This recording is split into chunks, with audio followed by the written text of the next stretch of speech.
We knew we were going to have people like Tom Ferry and Molly Bloom, but they wanted someone to come up and speak after Remington that they thought would be a little bit more down to earth. So we actually drew bodies. As you can tell, I got the shortest one.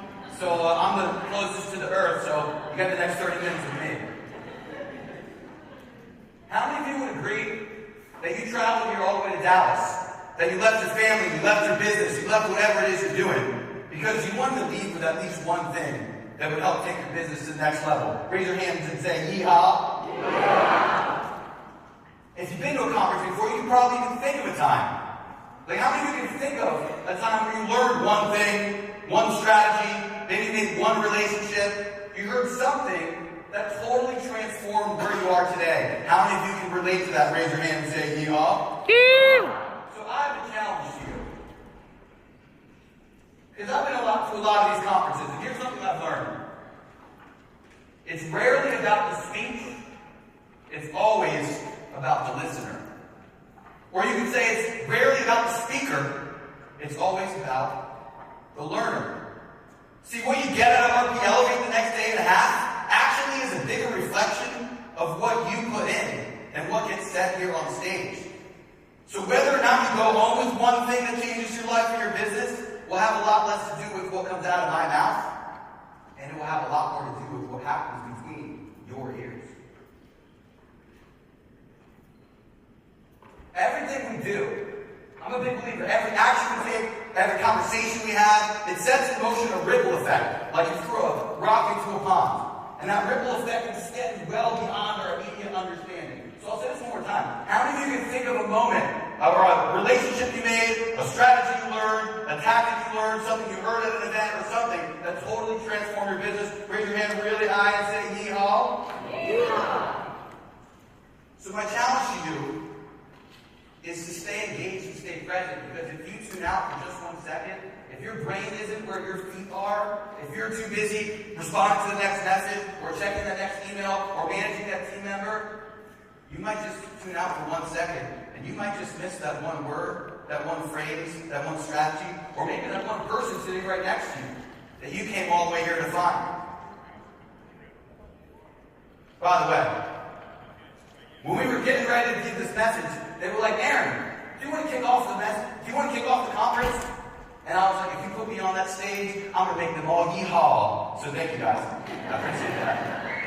By the way, I'm Aaron Luden, who's here to see Tom Ferry. That's it. No, but seriously, we're all here for different reasons, right? Everyone's here for a different reason. So I want to just take a second and address, because there's a lot of different reasons in this room. So I want everyone to just grab a pen. Just hold the pen up really high so I can see you got one. All right, we're going to just jot down the answer to a couple quick questions. Number one is, why are you here? Why are you here? Why'd you come all the way here? Some of you came really far. Some of you drove up the street. Some of you guys drove in Dallas traffic, and that's like coming really far. Am I right? Couple of you agree? The guy with the cowboy hat agrees at least, right? So why are you here? Why are you here at RP Elevate? What do you want to get out of this? You could have been home with your family. You could have been home with your teams. You could have been home running your franchise. You didn't work with us. Why are you here? Number two, what are you excited about accomplishing between now and the end of the year? What are you excited about accomplishing between now and the end of the year? Because you got about, 90 days left or so. Is that right? I'm not a good counter, but I'm pretty sure it's about 90 days left. What are you going to accomplish between now and the end of the year? Last question. This is the most important one. Don't skip this. You're already in this room anyway. You might as well do the exercise, right? What are 3 to 5 things that you're most excited about accomplishing in 2026? Just jot it down on your page. 3 to 5 things you're most excited about. What do you need to get done next year? I'll give you a second to write those down.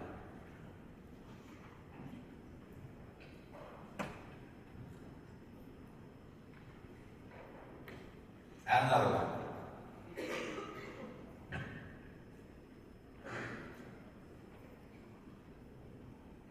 Three to 5 things you're excited about doing in 2026. Because we're going to talk about these things, so just throwing it out there. If you don't get what you wanted out of this conference, it's probably because you didn't tell us about your 3 to 5 things you wanted to get. Alright. Just look up when you're done with the 3 to 5 things. Give you guys one more minute. All right, everybody good? If you are, just give me a nod and say, oh yeah. That's like a third of the room, so we're getting a little better. That's not, hey, in the back, wait on that. It's kind of dark now. All right. I want you to look at that page really, really carefully. Look at what you wrote down there. I want you to look carefully enough to notice one thing. That none of your goals mean shit if you're dead by daybreak tomorrow. All your real estate goals, all the things that you're excited about, all the things you're working on, they don't mean anything if you're dead by dinner. See, we get all excited about all these goals, we want to project into the future, but the future is never even promised to let us in. And so, how we show up today is the only thing that we get to affect. Would you guys agree? If you would, make some noise. So, today's the only day that's promised, and you're not even promised to finish it. So, I'm not here to teach you anything about real estate. They didn't put me up here to talk about sales or to talk about real estate. Sorry, I'm here to teach you to talk about how almost dying taught me how to live. See, they said, Aaron, did you hear Steve Sims died? I said, yeah, that's really tragic. And they said, well, Steve was supposed to kick off the conference. I was like, oh. They were like, well, do you want to kick off the conference? And I said, man, I don't think the best way to kick off the conference is by reminding everybody that they're going to die. But if you're asking me if I want to take the place of someone because Steve's no longer with us, like, rest his soul, I feel obligated to give the talk. It's a big exclamation mark on what I have to say. And so, if you don't like this message today, you can blame Steve. I'm kidding. God rest his soul, right? No, but he would have had a way better message, probably. And at a minimum, he would have had a way better accent. Those of you that know Steve, you know that's true. And you know he'd appreciate that joke. So, I'm here to talk to you about how facing your own mortality is the entryway to learning how to live. And we're going to talk about 5 things. How many things? 5. All right, sweet. We're going to talk about 5 harsh truths and 5 things to do about it. So if you can count to 5, you can keep track of what we're talking about today. But here's a question to ask yourself. Do you feel like you've given your best in life thus far? Like, if you were told today was your last day, would you feel like you did enough? Would you feel like you lived hard enough? Would you feel like you were loved hard enough? Like you were authentic enough? Like you showed up enough? Or would you die with a couple regrets? Or a better way of asking, if you had 30 days left to live, which gives you a little bit of time, if you had 30 more days left to live, would you be able to finish enough to die without regrets? If the answer to that question is no, you should start writing down right now what comes to mind. What would you regret? If you had 30 more days, could you get it all done? Would you have your affairs in order? Would people know where to find your stuff? Would your family be taken care of? When I was 18 years old, I did something kind of crazy that I'm sure every 18-year-old does. I hired a life coach. That's a joke. I mean, it's true, but it's a joke. This guy, Hal Elrod, was probably 24, 25 at the time, and he was coaching people, and everybody thought I was crazy because I was spending $500 a month, and I was still in high school. Or maybe I was a freshman in college, probably both. And people were like, you're spending what? For a life coach? The guy's like in his 20s. What's he going to teach you about life? Coincidentally, Hal had almost died, and I didn't realize he was training me for what I was going to go through. But Hal would always say to me, and by the way, he was writing this book about morning routines. He was like, try this in the morning. And I was like, that works really well. I'm going to do it again. And he kept writing about it. And that book, The Miracle Morning, has now sold like 5 or 6 million copies. How many of you have read the book, The Miracle Morning? Raise your hand and say, oh yeah? Okay. Those of you that don't have your hands up, what you doing? You should get that by the morning. No, but Hal used to say to me, the greatest cause of mediocrity is failing to realize that today was the most important day of your life. Today matters. It's the only day that's promised. It's the only day you get to affect. Like, no matter how hard you try today, you can't change what happened yesterday. And no matter how hard you try to handle tomorrow, you can't really handle tomorrow yet either. How many of you follow me? If you are, say, oh yeah? So, I'm not here, like I said, to teach you about real estate. We're here to talk about living, if you haven't figured that out. So, 150,000 people were here yesterday that didn't make it to today. Most of those people had plans for tomorrow. Most of those people had plans for next week. Most of those people had goals they wanted to accomplish this year. So if you woke up today, you already won the lottery. In fact, give yourselves a round of applause for that. Here's why. Because every single day, people check into morgues and they check into cemeteries that didn't make reservations and didn't have plans to be there. What have you been putting off that you know you need to do that you don't want to be checking in before it gets done? I got a question that I like to think about whenever I'm a little bit overwhelmed or whenever I'm trying to harness the power of the day. That is, what is the decisions you make? Like, what are the decisions you make today? Open a portal to the future. And the future you came to was completely dependent on the choices you made today. Like, what if the choices you made today yielded a completely different future 10 years from now? And it all hinged. Big doors swing on tiny hinges. It all hinged on a couple decisions you made today. How much discernment would you use today if you knew the choices you made today would affect the next 10 years? Or a better way of asking this, what if you knew that the decisions you made today would have an eternity? How much attention would you pay to each decision?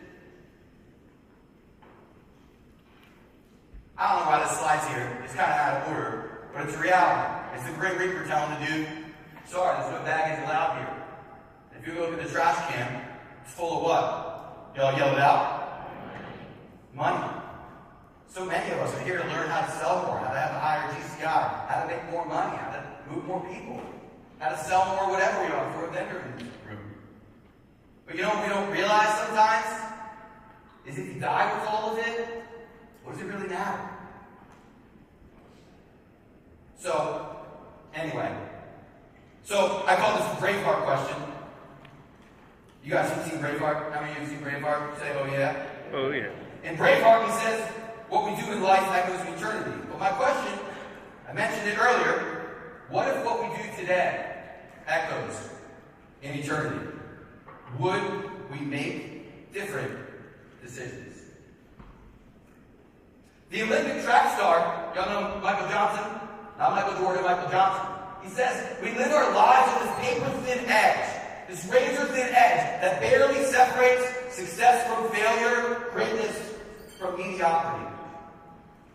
Fraction of a second here, fraction of a second there makes a difference between someone talking about their gold medal for the rest of their life and someone having a tiny little asterisk and a footnote in a book in history that nobody ever reads or looks at again. Fraction of a second here, fraction of a second there. Sometimes that edge is so paper thin. What if it didn't hinge on decisions you made today? What if it hinged on decisions you made right now? In this moment, like in this second, as you're listening to what I'm saying, what if the decisions you made changed the next 10 years of your life? Or the decisions that you didn't make? How closely would you be paying attention? So, one of my mentors used to say this, and this is really deep. Before I get too deep on y'all, you got at least... Sorry, I'm not doing the slide thing. I usually don't have any slides. I got like 57, so we'll see what happens. One of my mentors used to always say, in any moment of decision, the choice controls the chooser. I'll say that one more time. In the moment of any decision, the choice controls the chooser. Meaning the choice you make determines the person you are. So, just a quick question. How are you going to choose to show up here at RP Elevate over the next 2 days? January 24th, 2020, was an amazing day. I got with a business partner of mine. We did the social media success mastery workshop. I forget what we called it, but it was a social media mastery workshop. We had over 100 agents pay over $100 to come out. We had all sorts of sponsors there. It went amazing. The partner went amazing. We sold like 10 or 15 grand worth of tickets, and I was stoked. I was like, we got to do this more often. We should do a few more of these. And I got the books out. I started planning more of them. I started calling people, hey, will you speak at this one? Hey, did I interview at this one? Do you want to sponsor that one? Would you come to this? Because your venue work, and I'm like making all these plans. I had plans to write a book. I had plans to speak on stages. I had plans to grow my business in all these different ways, and I was all excited about it. What I didn't know was January 25th, I'd be facing down death less than 24 hours later. So, anyway, we can talk about that in a second. So, I was on cloud 9, and I was so excited, not knowing anything would happen. I had one of the best days of my life. On January 25th, I woke up really early. I went to the airport. I flew out to Denver, Colorado, hung out with a couple friends, jumped in a rental car, and drove out to Breckenridge. My brother was getting married. Instead of a bachelor party, he's too old for that, he said. He was having a ski trip. So I said, cool. So I come from a family where my grandmother has 7 grandsons and no granddaughters. So all my brother's cousins, all my brother's friends, they're all heading out to this big ski trip. We're all excited. I've had a really long day. I woke up at like 4 in the morning to get to the airport to get out there. So I remember getting to this Airbnb, and I remember grabbing the rails. Remember how cold they were, just climbing this rail up to the, I can't say master bedroom anymore, right? Primary bedroom. To the primary bedroom to get some sleep. And I remember laying down in the bed, my head hit the pillow, and I dozed off. And when I woke up, all I could smell was burnt coffee. There was this subtle beeping noise in the background. And all I could think was, someone turn that damn timer off. That coffee's burning. And it smelled all musky in the room. And how many of you guys know that feeling or that taste you get in your mouth when you slept with your mouth open, or you just need to go brush your teeth like you've been sleeping way too long? And just raise your hand if you know what I'm talking about. Say ew. So it tastes all weird, it smells all funny, so there's this beeping in the background. And I remember getting up, and I walked to the window, and I rubbed all the condensation off the window so I could look out. And I looked out, and I see snow covering all the cars. And I thought to myself, well, that's weird. I live in Florida. So, looking out the window, another thing it says, look, this guy in a white jacket comes up to me. He says, Aaron, I'm Dr. Jacobs. I need you to come over here and sit down for a second. I need to talk to you. I'm confused. I'm like, all right. I'm going to sit down. Aaron, you've been in an accident in Colorado. We don't exactly know what happened or how it happened, but somehow you fell down the staircase. And you hit your head pretty hard. You have what we call a brain bleed, or traumatic brain injury. You've been here in the hospital, pretty heavily sedated, for the last 16 days. I was like, what? That doesn't even make sense. I was kind of confused, trying to think of questions, because I had a lot of them. But before I could even ask a question, he dropped the next bomb on me. In your fall, you broke your wrist in 2 places. We didn't want to give you anesthesia, so you haven't had surgery. We put pins in it, and we're not sure if it worked. I looked at my wrist, and this giant cast was on it, and I was like, what? Is this a dream? Did I make this up? Is this serious? Like, how did that even happen? All these questions, where's my dog? Where's my business? Where am I? All these questions were happening, coming through my head. But for some reason, the only question I could ask was the most important question of all. Wait, it's February 10th. Who won the Super Bowl?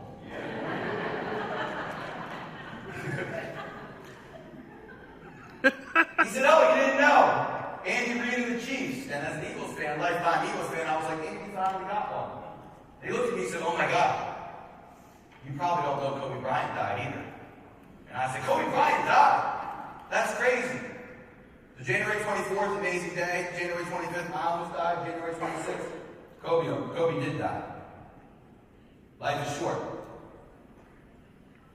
So all of a sudden, I was left with permanent brain damage, twice broken wrist, not really understanding what the hell happened because none of it really makes any sense. Nobody saw it. People ask me all the time, how you doing now? And I'm like, well, my broken brain thinks my broken brain's doing great. It's always a funny question. How's your brain doing? Is it doing okay? I don't really know how to think about this answer to this question without using it, so it's a little bit complicated. I always used to say, well, how do you think it would feel if you almost died last time your head hit the pillow? How would it feel when you go to sleep tonight? How do you think it feels when I jump into bed and I crawl the covers out and my head hits the pillow and I feel like you guys feel all safe and rested and I feel, shit, I might die here. So even if you don't have a short amount of time, you don't know the last day that you have this opportunity. You know, years ago, Remy can talk about when he started Real Producers, I had a ruptured disc in my back. I was hunched over with a walker. In fact, you'll see the cut to a closing gives people speak later. And I used to do that. But I went on a trip and I came back, my back hurt a little bit. And the next week it hurt a little bit more. And the next week a little bit more. And all of a sudden I went from walking around with a little bit of a limp to totally hunched over with a walker, not able to do my job anymore. Not able to do anything that I used to do anymore. And when they came to me with Real Producers, I was like, that magazine's pretty light, I can pull this off. So, what I'm saying is that you never know when your last opportunity is, not just your last day. But I remember when I was in so much pain so often from my back that I would spend the entire weekend just laying over a yoga ball just for relief. And I would be looking out the window and I'd see people walking their dogs and walking, and I would just be so jealous that they were walking at all. Because I didn't know if I would ever walk again. In fact, I had to sit there on the ground in pain, wondering, did I take my opportunity for granted? Same thing happens when you're trying to figure out if your brain works. You can't figure out, am I even myself? Or who am I? Am I who I am now, or am I who I was? Am I who I act like today? Or am I who I acted like before I hit my head?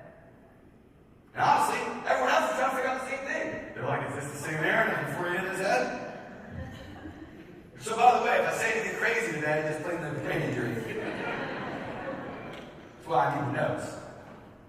But all your goals, all your dreams, everything goes out the window when you face down death in the face. Ego, all of that, it disappears. We think we have time, but we really don't. In fact, Confucius says every man lives 2 lives, and the second begins when he realizes he has only one. So when's your Confucius moment?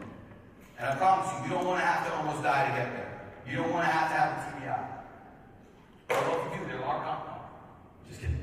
We can all line up outside and slam our head into the wall. I know that's what real estate's going to feel like for some of you ladies, right? So, there's a closing window to every idea, every opportunity, every impulse. The lifetime of an opportunity, the opportunity of a lifetime, Eric Thomas says, only the opportunity of a lifetime can take advantage within a lifetime of an opportunity. I remember 10 years ago, I was excited about writing a book. I was at a conference with Chandler Bull, 2014. He's written like 1,000 books since then, and I didn't write anything. My roommate at that conference, Rob Dye, was like, I'm going to launch a podcast. I was like, sweet. He launched that podcast at the top 100 all the time. How many of you have seen a Rob Dye junior video? All right, I know some of you are lying. You've seen him. He had Tony Robbins on the podcast a few weeks ago, so he's doing pretty well. So, anyway, you got one life and slowly ending, 1 minute at a time. So I'm going to give you guys a second, and this is what I need you guys in the back audio, guys, in a second. I'm going to give you guys 4 minutes. How many minutes? I want you to write these down. There's not a lot of time. 4 minutes to answer this question. Write as fast as you can. The question is, if you had only 3 years left to live, what would your soul need to accomplish? If you had 3 more years left, what would your soul need to accomplish? I want you to write down everything that we need to get done in the next 3 years. If that's all you have, jot it down now. You got 4 minutes. Turn some music on. Tell them again. Somebody turn some music on if you can. Keep writing as fast as you can.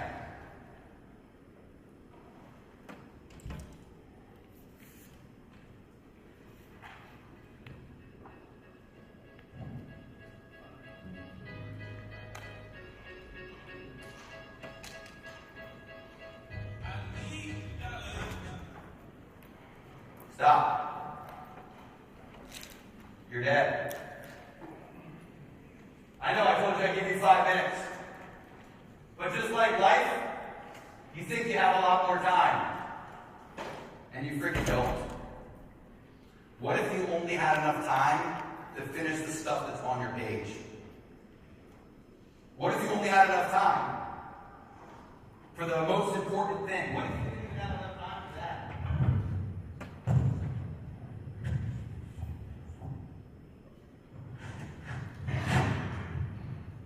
I'll keep writing for a second.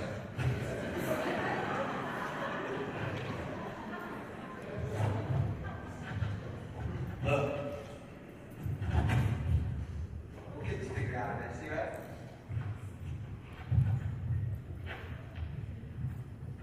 Tyler Durden says,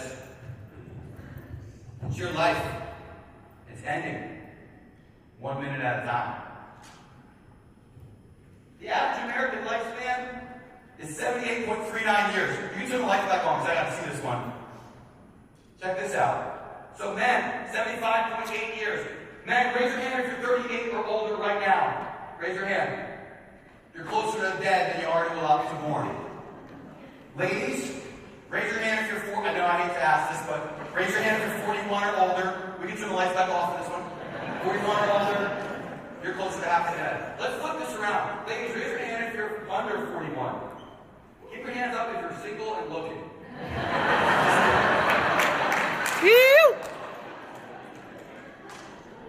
Wait, can we do that one more time? Look, if you knew how short life really could be, would you really play so small today? So, I told you I'd give you 5 things, and we're probably almost out of time. So I'm going to give you the 5 things. I got 5 action steps and 5 harsh realities. We're going to go through them quickly. If you're still with me, say, oh yeah? Oh yeah? All right, got it. That looks a little weird, but I think we'll make it work. All right, I don't know what happened to my slides, but we'll make them work. Okay, so harsh reality number 1, a life of legacy is more important than a life of luxury. So when you almost die, you realize that all that stuff you accumulated is pretty freaking useless. All the things you wanted, all the things I wanted to accomplish, they didn't really matter because I realized that not only would it not matter if I died, but all the people that had an opinion on the thing I wanted to do, their opinions are going to die with them too. So what legacy do you want to leave? One of my favorite questions when we interview people for real producers is, what do you want to be remembered for?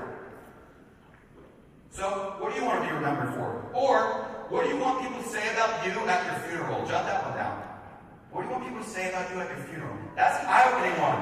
Because honestly, I'm like, oh, I want them to say it was cheerful and optimistic. And I'm like, Aaron, but you're negative and you're kind of addicted to people. So sometimes you gotta work on it, You gotta put it in perspective. So, are you spending your time on things that will disappear when you leave? Or are you spending time on things that will memorialize you when you're gone? So, number 1 on this list, if you're taking notes, and I promise you this will come in order, but you might get confused because I'm ADD. So, number 1, harsh reality, a life of luxury, or a life of legacy is more important than a life of luxury. What do you have to do? By the way, these correlate with each other. So action step number 1, we call it AYP. You want to say that with me? AYP. Audit your priorities, audit your people. If I had you jot down your top 3 or 4 priorities on a piece of paper, would your schedule even reflect that? Because most of you, I'm going to say yes. Most of you say, oh, my most important thing is my family, my this, my that. And you're like, where are you spending your time? Everywhere else. Audit your priorities, audit your people. Like if something, you know what usually crazy? So I was in the hospital, and when I woke up, they're telling me all the stuff that didn't really make sense. They also said, well, Aaron, the reason that you remember this is we took you off of medicine because you're flying tomorrow. You're flying back to Florida. Instead of flying back to Florida, they said, yeah, your friend made a GoFundMe, and it raised $54,000 in 48 hours. And I said, what? Who? Who paid for it? They were like, everyone. And I looked, and I'm like scrolling, it's like, yeah, it's everyone. But you know what's even crazier? Is 2 weeks later, COVID hits, and we're all in quarantine. Thousands of people in the real estate industry would throw their money down, but none of them would take a phone call when the pandemic hit. So I'm in recovery by myself. I'm still wondering, like, am I safe? I have stairs in my house. It's funny, but it's also like true. I'll be like, am I safe here? I don't know. I almost died. These are double stairs. So when you have an experience when things get real quick, you start to realize who's really down for you and who just likes what you do for them. And you probably need to take an audit of the people around you and realize that most people that you think are your friends probably are not your friends. Shit hits the fan. Excuse my language. I won't drop too many more, I promise. I'm practicing. Hey, as long as I don't get an F-bomb in here, I think I'm winning. Alright, so audit your priorities and audit your people. Take a look around you. Are the people around you honest with you? Because if not, it's probably a problem. I gotta keep going, so I got 3 minutes. Number 2, authenticity trumps approval. Inauthenticity is a liability. When someone's not honest, when you're not honest, it's a liability because you have to remember what you said. When someone's not honest with you, they're a liability to have around you. Because if I'm acting out of line or something needs to be said, and I can't trust him to be like, Aaron, you gotta change this, then who can I trust? In fact, when I hit my head, I start getting mad because I'd be like dishing it out, like, dude, you gotta step the game up on this. And they'd be like, you're always dishing it, but you never tell me, like, you gotta give it to me back. Because I don't have time for people around me to avoid uncomfortable truths. Or here's another one. Do you prefer truth over uncomfortable conversations? And if the answer is yes, you gotta make a change. Number 3, so I said authenticity trumps approval. So what you have to do about it is face your own mortality. Realize that you're going to die. And likely it is not when you anticipate or would have planned on. You do not know when your last chance will be, so you have to show up now like it matters. I could get hit by a bus in front of this hotel and know that I gave it my all on this stage. Would y'all agree? Face your own mortality. How many years do you think you have left? Jot it down. It's a hard one. How many years do you think you have left? Even if it's a big number, it's probably wrong. Right? I'm going to keep going because I'm running low on time. Harsh reality number, what number are we on? 3? I think it's number 3. If not, 3, 4, 3, one of them. We'll find out, right? Every relationship has an expiration date. Write that down. Look, one of the two is going to die. Or leave, or get offended, or get angry, or walk away. How many of you ever had a relationship that got cut shorter than you expected? Raise your hand and say, Once you realize that every relationship has an expiration date, you can be grateful and appreciate the moment you have right now. Because you realize you might not have many more. Like if you're enjoying this conference with someone you came to, enjoy this conference with whoever you came with. Don't be somewhere else. What if you didn't have tomorrow? Or what if things weren't the same tomorrow? It only takes one phone call for everything in your life to be completely changed. So what do you do about it? You identify what you haven't been doing but need to. Get your affairs in order. That's one thing I say. If you don't know where to find your real power of attorney, stuff like that, like I'm not an attorney, but you need that stuff. I worked all these years to make money and it almost all died with me. I don't have kids. I don't have independent. I don't even have someone that knows how to access it. What a waste. But plenty of people died yesterday that died with their dreams, that died with their stuff, that died with that. So the question is, do you have your stuff in order? We keep going. Number 4, your last performance will come unannounced. Your curtain call won't be planned on. How you show up today, this might be your last listening appointment. This might be the last conference you get a chance to affect. This might be your last workout session. This might be your last conversation with a loved one. How are you going to show up to that? Are you showing up like you're just going through the motions? Or are you showing up like this conversation really matters right now? What you need, the action step, is have an MBTL attitude. As in, might be the last. Might be the last thing. Might be the last time I get to give a speech. Hope I give a good one. Might be the last. We tend to spend a lot of time planning for the future, but like I said, it's that promise to let us in. Number 5, I promise I'll wrap it up. And number 5, if someone died for your freedom, or someone died for your opportunity, like for you to live right here with the opportunities you have, people have died. It's that serious. You could have been born anywhere in the world living under totally different rules of the game. So success is already your birthright. You were born here without you even dream of the stuff on your paper. Some people are born somewhere where they don't have a chance to even write that down. They don't even know how to write in some places. So what do you do with it? Be grateful for the present with your presence. over the next day and a half, just be here. When you meet somebody, shake their hand, look at them, be like, James, it's great to meet you. Give them that thing. Make them feel that soul contact, not that eye contact. You guys know what I'm saying? If you do, say, oh yeah. Oh, yeah. Be grateful for the present with your presence. The best way to show appreciation for this moment is to be here. Have your brain here. Have your full you here. Last thing I'll say, and I'm going to share one last thing actually. Your effectiveness as a leader is directly correlated with your presence with your people. Or you can say your effectiveness as a lover is directly correlated with your level of presence with your partner. Presence. Your effectiveness as a human is directly correlated with your level of presence with the world. So, they're going to cut me off if I don't stop here, so here's what I'll leave you with. Today's the only day that's promised. And you're not even promised to finish it. Thank you, guys.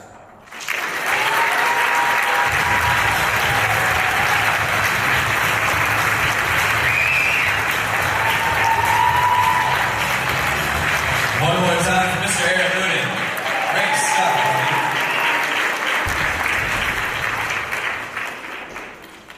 It's not about the speech, it's about the listener.